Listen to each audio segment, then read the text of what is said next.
बड़ी खबर, बिहार में अब कोरोना के बाद ब्लैक फंगस की मार से लोग परेशान हो रहे हैं। तो पटना एम्स में ब्लैक फंगस से पीड़ित 108 मरीज भर्ती किए गए हैं। इस वक्त की बड़ी खबर, अस्पतालों में ब्लैक फंगस की दवा खत्म होने से मरीज परेशान। तो कोरोना के बाद अब ब्लैक फंगस से लोग बेहद परेशान हैं। निजी अस्पतालों में भर्ती यहां पर मरीजों को किया गया है अभी दवा। साथ ही बता दें कि दवा आने में 1 से 2 दिनों का समय लगेगा, स्वास्थ्य मंत्री का कहना है।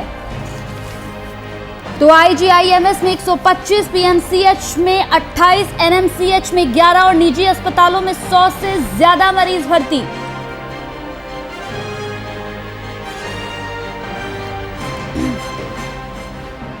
तो इस पूरी खबर पर ज्यादा चर्चा करेंगे अपने वरिष्ठ संवाददाता शशांक दुबे के साथ। शशांक, बिहार में अब कोरोना के बाद ब्लैक फंगस की मार से लोग बेहद परेशान हैं। अगर अब देखा जाए तो पटना एम्स में ब्लैक फंगस से 108 मरीज पीड़ित हैं, जिन्हें भर्ती करा दिया गया है। देखिए कंचन, ये फिगर कुछ ज्यादा है क्योंकि जो आईजीएमएस है पटना के, देखिए 3 जगहों पर मेजर इलाज की व्यवस्था की गई थी, जिसमें पीएमसीएच के लोग बहुत कम जा रहे हैं। पीएमसीएच में व्यवस्थाएं कम है। पटना के 2 सेंटर्स हैं, आईजीएमएस में सबसे ज्यादा बेड भी है और ट्रीटमेंट की व्यवस्था है, और दूसरा पटना एम्स है। उसके अलावा पटना के एनएमसीएच में भी, क्योंकि जो कोविड डेडिकेटेड हॉस्पिटल है पटना का एनएमसीएच, तो वहां पर भी जो कोविड के पेशेंट है और उनको ब्लैक फंगस भी यानी मिकोमाइकोसिस है, उनको भी वहां पे भर्ती किया गया है। तो कहीं ना कहीं पटना एम्स में, आईजीएमएस में, दोनों में ओवर क्राउडेड है, जितने बेड है उससे ज्यादा मरीज हैं, और उसके बाद एनएमसीएच और पीएमसीएच में है। साथ में पटना के 3 हॉस्पिटल में, पारस हॉस्पिटल में जो निजी अस्पताल है, रूबन हॉस्पिटल में, और तीसरा विनायक हॉस्पिटल में, तीनों जगह पे भी इलाज के लिए अनुमति दी गई है। तो तीनों जगह पे मरीज हैं। देखिए एम्स में और आईजीएमएस में स्थितियां ये है कि जिन लोगों का ऑपरेशन हो चुका है या जिन लोगों का ट्रीटमेंट जारी है, उनको बेड से शिफ्ट करके होम शिफ्ट कर दिया गया है, और घर से आकर इंजेक्शन ले रहे हैं। यानी जो तादाद है वो ज्यादा है। डॉक्टर सीवीआरटी के आधार पर लोगों को बेड दे रहे हैं, और जो थोड़ा बहुत भी रिकवर कर चुके हैं या रिकवरी फेज में है, उनको घर भेज दिया गया है। यानी मरीज बहुत ज्यादा है। जी कंचन। बिल्कुल, ऐसे में शशांक, अगर देखा जाए जिस तरीके से ब्लैक फंगस के मामले बढ़ रहे हैं, एक तरफ लोगों के लिए अभी कोरोना ही बहुत बड़ी परेशानी बनी हुई है। कोरोना के मामले अभी पूरी तरीके से खत्म नहीं हुए हैं। पटना से लगातार केसेस सामने आ ही रहे हैं कोरोना के, लेकिन ऐसे में ब्लैक फंगस जिस तरीके से अपने पैर पसार रहा है, इससे लोग बेहद घबराए हुए हैं। न सिर्फ बिहार में बल्कि बाकी अन्य राज्यों की अगर शशांक बात कर ले तो वहां भी कुछ इसी तरीके का हाल देखने को मिल रहा है। देखिए कंचन, निश्चित रूप से मिकोमाइकोसिस जो ब्लैक फंगस है वो कोई नई बीमारी नहीं है, लेकिन पहली बार इस तरह से उसने स्प्रेड किया है, फैलाव किया है। और इसका कारण जो डॉक्टर बताते हैं, हालांकि एक राहत भरी और सुकून भरी इस बीमारी में बात यह है, ये बीमारी फैलती नहीं, संक्रमण की बीमारी नहीं है। तो इससे वही लोग प्रभावित हो रहे हैं जिसके अंदर लो इम्यूनिटी है या उनकी इम्यूनिटी लॉस हो चुकी है किसी कारण से। सामान्य तौर पे कोविड का समय चल रहा है, तो जिन लोगों को कोविड की वजह से तमाम अलग अलग तरह की बीमारियां हुई हैं, जिसकी वजह से उनकी इम्यूनिटी खत्म हो गई है, अंदर का जो इम्यून पावर है वो कम हुआ है या बहुत कम हो गया है, ऐसे लोगों को ब्लैक फंगस के इन्फेक्शन का ज्यादा खतरा है। दूसरा, वो लोग जो कहीं ना कहीं कोविड से प्रभावित रहे हैं और उनको हॉस्पिटल का ट्रीटमेंट मिला है, उनको स्टेरॉइड मिला है, एक्स्ट्रा स्टेरॉइड मिल गया है, या फिर उनको ऑक्सीजन ज्यादा और कम मिला है, तो ये तमाम चीजों से संक्रमण भी हुआ है और उनकी इम्यून पावर कम हुई तो संक्रमण बढ़ा भी है। तो कहीं ना कहीं एक बहुत बड़ी बीमारी के रूप में सामने आया है, निश्चित रूप से बड़ी बीमारी सामने आया है। बस राहत की बात है कि कोरोना की तरह संक्रमण फैलाने वाला नहीं है, यानी इसके किसी संपर्क में आने से संक्रमण नहीं होता है।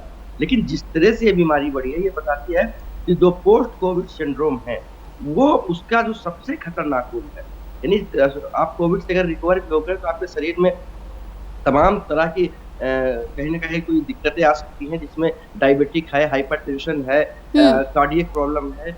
इसके अलावा तमाम, बहुत लोग कहते हैं किडनी और लीवर की भी प्रॉब्लम होती है। तो तमाम मल्टी ऑर्गन सिंड्रोम होते हैं कोविड के बाद, ये देखा गया है। लेकिन उस जो पोस्ट कोविड सिंड्रोम है, उसमें सबसे खतरनाक स्थिति जो है वो ब्लैक फंगस के रूप में सामने आई है।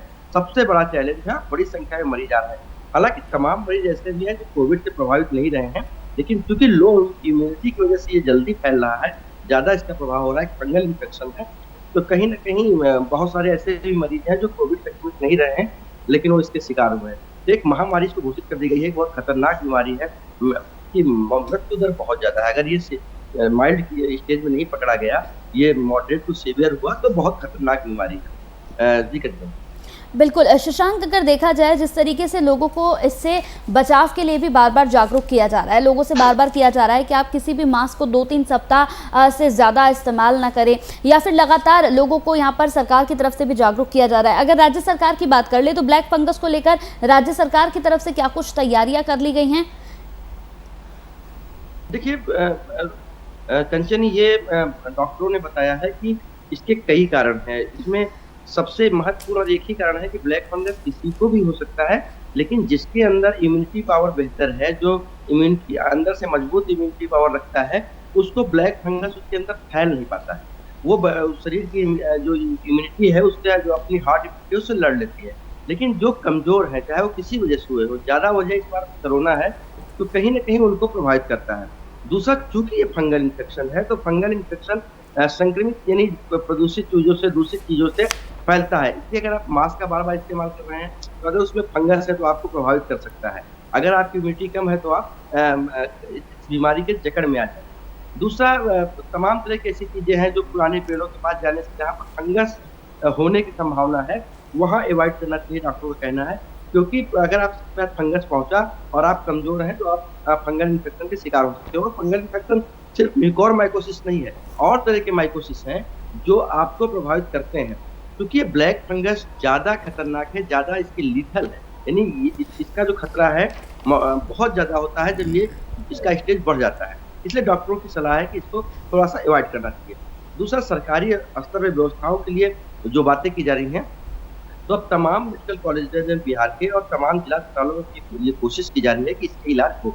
लेकिन इसमें एक गौर करने की बात है, इसको महत्वपूर्ण बात है कि इसका जो इलाज है प्राइमरी स्टेज में बहुत आसान है। आप दवा एंटी फंगल दवाएं देकर उसको कंट्रोल कर सकते हैं और डॉक्टर के सुपरविजन में ठीक हो सकता है।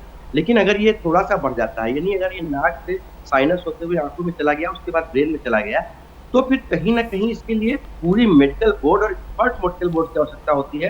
क्योंकि इसमें आई सर्जन भी चाहिए होते हैं, इसमें न्यूरो सर्जन भी चाहिए होते हैं, इसमें ईएनटी के डॉक्टर भी चाहिए होते हैं, और मेडिसिन डिपार्टमेंट भी चाहिए होता है। यानी 3-4 स्पेशलिस्ट डिपार्टमेंट चाहिए, जो तमाम जिलों के मुख्यालय स्तर पर व्यवस्था नहीं है। और दूसरी महत्वपूर्ण बात है कि इसके इलाज का जो ढांचा है, वो कहीं ना कहीं एक महत्वपूर्ण दवाई पर टिका हुआ है। इसका इलाज जो है, तमाम दवाइयाँ हालांकि एंटी फंगल पिल्स है, एंटी फंगल इन्फेक्शन है, लेकिन चूंकि ये बहुत सीवियर कंडीशन की बीमारी है, इससे मौत का खतरा बहुत ज्यादा है। बहुत तेजी से ये नाक के रास्ते साइनस होते हुए आंखों को संक्रमित करता है, ब्लाइंड भी हो सकते हैं। तो उसके बाद इसके लिए जो महत्वपूर्ण चीज है कंचन, वो है एम्फोटेरिसिन बी इंजेक्शन जो होता है, वो बहुत कॉस्टली भी है और आउट ऑफ रेंज, यानी आप मार्केट से डायरेक्ट खरीद नहीं सकते हो, मिलता नहीं है। ये सरकारी कोटा होता है, सरकार इसको प्रोवाइड करती है, और एक मरीज को एक दिन में 6 इंजेक्शन लगाए जाते हैं टाइम टू टाइम इस फंगल इन्फेक्शन को रोकने के लिए। और एक इंजेक्शन की कीमत 5,000 है, यानी एक मरीज को 30,000 रुपए का इंजेक्शन रोज देना होता है। वो भी इंजेक्शन सरकारी कोटे से मिलता है। तो कहीं ना कहीं इंजेक्शन की भारी कमी है इसकी ट्रीटमेंट में। तो जिन सेंटरों में अभी इलाज चल रहा है, वही सरकार दवाएं मुहैया नहीं करा पा रही है पूरी तरह से। सरकार के पास स्टॉक नहीं है, और इन दवाओं का क्योंकि आयात होता है, दवाएं अभी हैं, तो एम्फोटेरिसिन बी की कमी भी है, जिससे परेशानियां बढ़ रही हैं। चलिए, बहुत बहुत शुक्रिया शशांक इस पूरी खबर पर तमाम बातचीत हमारे साथ करने के लिए। तो कोरोना के बाद ब्लैक फंगस का कहर लगातार लोगों को परेशान कर रहा है। अस्पतालों में लगातार लोग भर्ती हो रहे हैं, निजी अस्पतालों में भर्ती मरीजों के लिए भी उपलब्ध नहीं है दवाएं। इस वक्त की बड़ी खबर, अभी दवा आने में 1 से 2 दिनों तक का लगेगा समय, ये कहना है स्वास्थ्य मंत्री।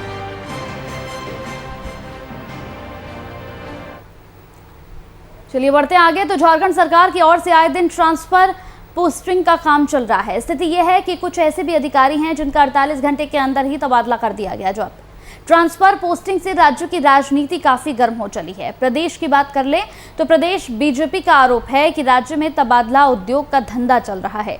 बीजेपी प्रदेश प्रवक्ता प्रदीप सिन्हा ने सरकार की कार्यशैली पर सवाल उठाते हुए कहा कि ट्रांसफर यहां पर पोस्टिंग करने का अधिकार सरकार को है, लेकिन नोटिफिकेशन जारी होने के बाद तत्काल नोटिफिकेशन बदल दिया जाता है। इससे सरकार की छवि खराब होती है।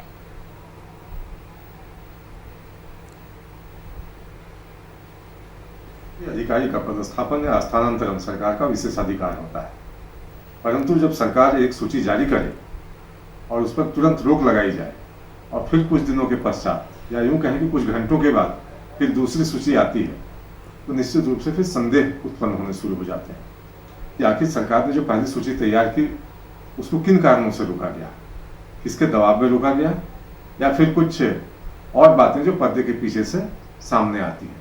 तो कहीं ना कहीं सरकार को इन चीज़ों से निजात पाना होगा अगर अपनी छवि बचाए रखने की कोशिश करनी है, क्योंकि ये कोई पहला अवसर नहीं है। सरकार ने कई दफ़ा ऐसा किया है जब स्थानांतरण और पदस्थापन की सूची जारी की गई, किसी भी अधिकारी का पद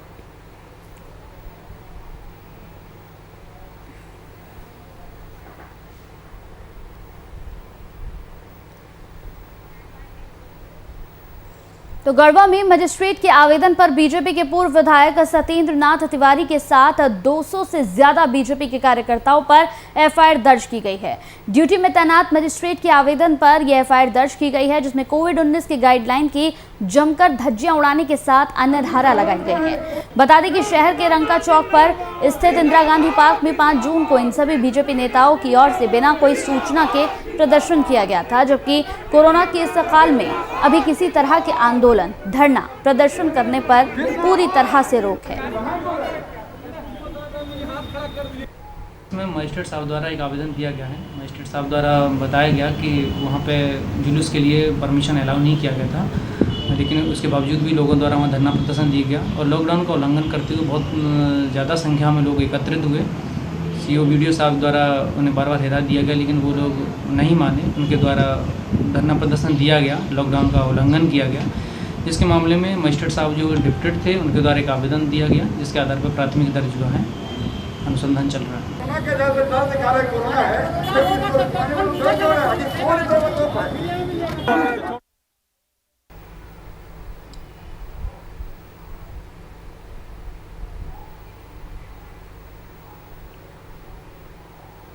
तो राजधानी रांची में टैका रूपा तिर्की मामले को लेकर बीजेपी का एक प्रतिनिधिमंडल राज्यपाल द्रौपदी मुर्मू से मुलाकात करने राजभवन पहुंचा। राज्यपाल से मिलकर रूपा तिर्की मामले में सीबीआई की जांच और वर्तमान झारखंड सरकार के द्वारा जनजातीय सलाहकार परिषद के नियमावली बनाने में 5वीं अनुसूची के संवैधानिक प्रावधानों के उल्लंघन के संबंध में ज्ञापन सौंपा गया। संविधान में कहीं पर भी राज्य सरकार पीएससी पर हस्तक्षेप कर सकती है, कहीं पर भी एक शब्द भी प्रावधान नहीं है। सिर्फ और सिर्फ राज्यपाल को ये अधिकार दिया गया है।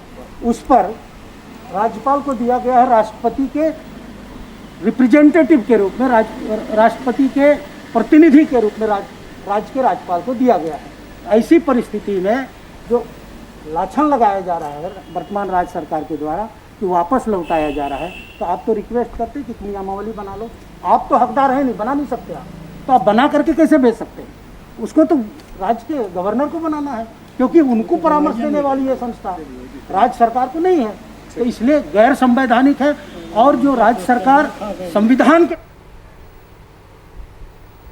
कोरोना महामारी को लेकर झारखंड की राजधानी रांची में अपनी ही सरकार के दिशा निर्देशों की धज्जियां उड़ाते हुए यूथ कांग्रेस के दर्जनों कार्यकर्ता विरोध प्रदर्शन करने सड़कों पर उतर गए। यूथ कांग्रेस के दर्जनों कार्यकर्ता काले झंडे और कांग्रेस के झंडे लिए रांची की सड़कों पर पेट्रोल और डीजल की यहां पर मूल्य वृद्धि और बढ़ती महंगाई को लेकर विरोध प्रदर्शन कर रहे थे। इसी दौरान कोरोना महामारी की रोकथाम के लिए सुरक्षा में तैनात पुलिस के जवान मूक दर्शक बने रहे। बता दें कि यूथ कांग्रेस कार्यकर्ताओं ने बढ़ती महंगाई और डीजल पेट्रोल के दामों में हो रही बेतहाशा वृद्धि को लेकर प्रधानमंत्री नरेंद्र मोदी और पेट्रोलियम मंत्री धर्मेंद्र प्रधान का पुतला फूंका और जमकर नारेबाजी की। इस पैंडेमिक में जहां 5 लोगों से ज़्यादा को एक साथ खड़ा होने की इजाज़त नहीं है। आप सही बात कर रहे हैं, लेकिन जनता त्राहिमाम कर रही है महंगाई से। आज पेट्रोल के दाम आसमान छू चुके हैं, सरकार उस पर कुछ नहीं कर रही है। दाल हो चाहे तेल हो, उसकी कीमतें जब दुगनी हो चुकी है, दवाई महंगियाँ हो रही है, लगातार मूल्यों में वृद्धि हो रही है। इस पैंडेमिक में आपदा को अवसर बनाया जा रहा है कहीं ना कहीं।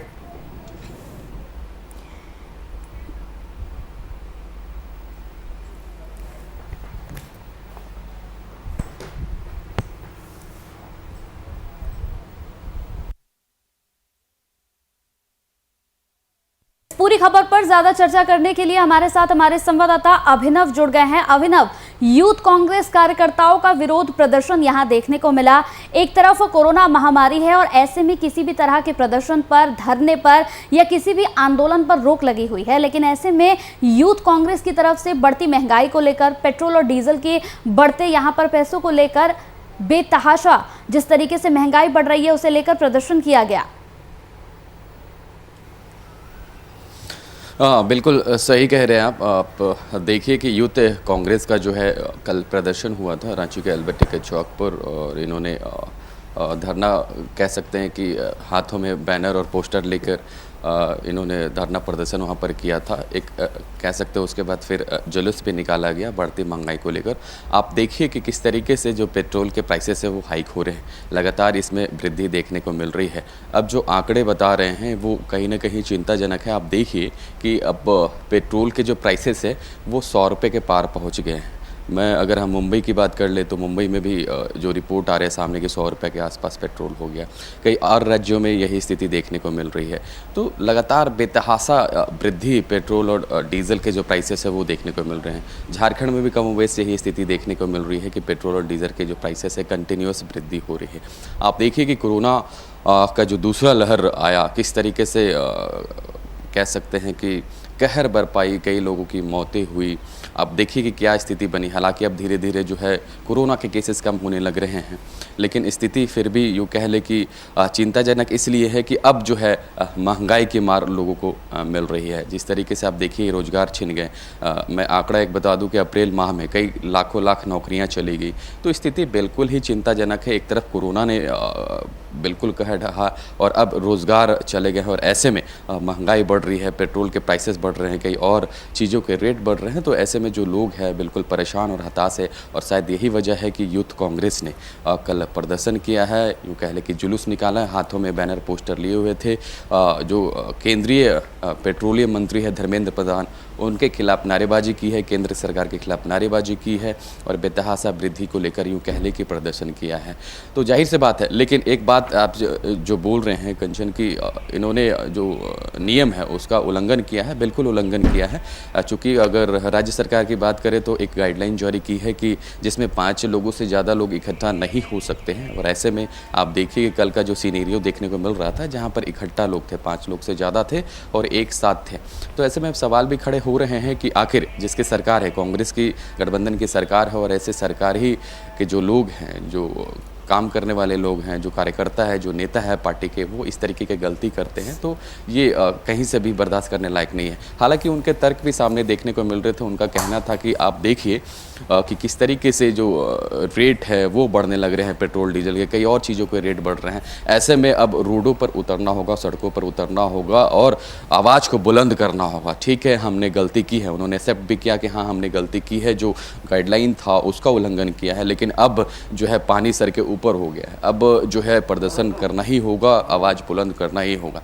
देखिए सबके अपने अपने तर्क है, लेकिन रियल फैक्ट यही है कि लोग बाग जो है वो परेशान है, हताश है, रोज़गार छिन गया है। और मिडिल क्लास फैमिली की बात करें तो कहीं ना कहीं आप देखिए कि जो उनका सैलरी होता है, एक बजट होता है, वो बजट कहीं ना कहीं बिगड़ गया है मिडिल क्लास का। गरीबी को तो बात छोड़ दीजिए, लेकिन अगर मिडिल क्लास की बात करें तो उनका भी हालत बिल्कुल खस्ता हुआ नज़र आ रहा है। चूँकि सारा चीज़ एक मेंटेन होता है, एक मंथली सैलरी होती है, उस सैलरी में सारा कुछ डिपेंड होता है कि कैसे घर को चलाना है। लेकिन आप देखिए कुछ चीज़ों के रेट बढ़ जाते हैं तो कहीं ना कहीं पॉकेट पर उसका भार पड़ता है। तो वो सारी चीज़ों को मैनेज करना इट्स टू डिफ़िकल्ट, और कैसे मैनेज होगा ये तो बात की चीज़ें हैं। लेकिन अभी जो जिस तरीके से महंगाई चरम पर देखने को मिल रही है, रोज़गार नहीं है हमारे पास, तो ऐसे में परेशानियों का सबब है। और शायद यही वजह है, मैं आपको बता रहा था कि यूथ कांग्रेस ने सड़कों पर उतर कर प्रदर्शन किया है। अब इनका जो प्रदर्शन है कितना रंग लाता है, क्या इनकी आवाज़ केंद्र तक पहुँचती है, सारी चीज़ें देखने वाली बात होगी। कंचन, बिल्कुल सही आपने अभिनव कहा कि अगर बढ़ रही है महंगाई या फिर पेट्रोल और डीजल के दाम लगातार बढ़ रहे हैं तो इससे सीधा असर आम जनता की पॉकेट पर पड़ता है। बिल्कुल सही आपने कहा, लेकिन ऐसे में जिस तरीके से यूथ कांग्रेस की तरफ से प्रदर्शन किया जा रहा है ये भी जायज़ नहीं है, क्योंकि ऐसी महामारी का काल चल रहा है, ऐसा दौर चल रहा है जिसमें लोगों से सोशल डिस्टेंस बनाने की लगातार अपील की जा रही है। राज्य सरकार की तरफ से, यहाँ केंद्र सरकार की तरफ से लगातार लोगों को समझाया जा रहा है कि अभी भी आपको अवेयर अवेयर होने की ज़रूरत है, क्योंकि कोरोना ख़त्म नहीं हुआ है। एक तरफ कोरोना है, दूसरी तरफ ब्लैक फंगस है। लगातार कई बीमारियों से इस वक्त पूरा देश यहाँ पर लड़ रहा है और ऐसे में बढ़ती महंगाई को लेकर सड़कों पर लोगों के साथ उतर आना, यहाँ पर उनका पुतला फूंकना, शांति तरीके से भी ये प्रदर्शन किया जा सकता था, कुछ वक्त बाद किया जा सकता था। बिल्कुल एक पॉइंट अगर माने जो आप बोल रहे हैं बिल्कुल सही है कि अभी कोरोना बिल्कुल ख़त्म नहीं हुआ है और सरकार के गाइडलाइन से, चूँकि आप देखिए कि यहाँ लॉकडाउन की स्थिति बनी हुई है, 10 दिन तक झारखंड में जो है मिनी लॉकडाउन चल रहा है और जो सरकार के गाइडलाइंस है कि आप एक जगह 5 लोग इकट्ठा नहीं हो सकती, एक ये पहले से भी नियम चले आ रहे हैं। सोशल डिस्टेंसिंग का फॉलो करना है, मास्क पहनना है आपको, तो ये सब सारी चीज़ें गाइडलाइंस में है। लेकिन जो कल का सीनेरियो देखने को मिला, जिस तरीके से हम चला भी रहे थे कि एक साथ कई जो कार्यकर्ता है यूथ कांग्रेस के वो इकट्ठा हुए और जो खबरें आ रही है कि उन्होंने जुलूस भी निकाला, नारेबाजी भी करी है और एक साथ इकट्ठा होकर इन्होंने ये किया है और पुतला भी दहन किया है, तो बिल्कुल ये सरासर गलत है। चूँकि कोरोना का काल अभी भी चल रहा है और ऐसे में सतर्कता बरतने की ज़रूरत है। लेकिन सरकार के नुमाइंदे ही, सरकार के जो विंग है कांग्रेस गठबंधन की जो सरकार है कांग्रेस, उनके ही कार्यकर्ता और नेता इस तरीके से कर रहे हैं, तो ये बिल्कुल गलत है। चूँकि वो खुद जो कार्यकर्ता और नेता है लोगों को समझाते हैं कि ये जो गाइडलाइंस है, जो प्रोटोकॉल्स है सरकार के, राज्य सरकार के, उसको फॉलो करके चले और वो खुद इस तरीके के काम करते हैं, धज्जियां उड़वाते हैं, तो ये बिल्कुल ही गलत है। इस पर विचार करने की ज़रूरत है। लेकिन मैंने आपको बताया कंचन की उनका तर्क भी देखने को मिल रहा था। उनका कहना था कि आप देखिए ना कि किस तरीके से जो है पेट्रोल और डीजल के रेट बढ़ रहे हैं, कई और चीज़ों को रेट बढ़ रहे हैं। ऐसे में जनता बिल्कुल ही हताश है, बिल्कुल ही परेशान है। वो करे तो क्या करे कि भैया एक लीटर का अगर पेट्रोल की बात करें तो 100 रुपये के आसपास पहुंच गया, कैसे मैनेज करेंगे? और भी चीज़ों के रेट बढ़ रहे हैं, तो आम जनता कहीं ना कहीं बिल्कुल पिसती हुई नज़र आ रही है। चाहे हम झारखंड की बात कर ले, कई और राज्यों की बात कर ले, जिस तरीके से बेतहासा वृद्धि हो रही है पेट्रोल और डीजल को लेकर, और ये स्थिति चिंताजनक है। शायद यही वजह है कि यूथ कांग्रेस ने रोड पर उतरकर प्रदर्शन किया। हालांकि अगर हम माने जिस तरीके से आप कंचन कह रही थी कि इनको शांतिपूर्ण प्रदर्शन करना चाहिए था, बिल्कुल शांतिपूर्ण होकर आप आवाज़ को राज्य के केंद्र सरकार की तरफ रख सकते थे, लेकिन इन्होंने जुलूस निकाला, ये सरासर गलत है। इस पर ध्यान देना चाहिए। अब देखिए, कार्यकर्ता और नेता है, ये अपने अपने तरीके से बात और जो विचार है वो रखते हैं। लेकिन अगर हम नियम की बात करें, गाइडलाइंस की बात करें, तो उन्होंने बिल्कुल नियम को गलत साबित किया है और जो प्रदर्शन किया है बिल्कुल गलत है। जिस तरीके से प्रदर्शन करना चाहिए था, यूँ कह ले कि रोडों पर उतर कर प्रदर्शन किया है, हाथों में बैनर पोस्टर लिया, जुलूस निकाला है, तो वो गलत है। आप एक जगह जो सोशल डिस्टेंसिंग है उसका पालन कर, यहाँ पर ये बिगुल बजाया गया, सड़कों पर उतरे, ये बेहद गलत था, क्योंकि अभी वो दौर नहीं है जिसमें आप इस तरीके से यहाँ प्रदर्शन कर सकें। बहुत बहुत शुक्रिया अभिनव हमारे साथ इस पूरी खबर पर जुड़ने के लिए। तो बढ़ती महंगाई को लेकर यहाँ पुतला फूंका गया, प्रदर्शन किया गया, लेकिन अभी ये वक्त नहीं था जब आप प्रदर्शन करें, क्योंकि अभी तमाम प्रदर्शन पर, तमाम आंदोलन पर रोक लगी हुई है। इसी के साथ VIP न्यूज़ में मेरे साथ इतना ही। नमस्कार।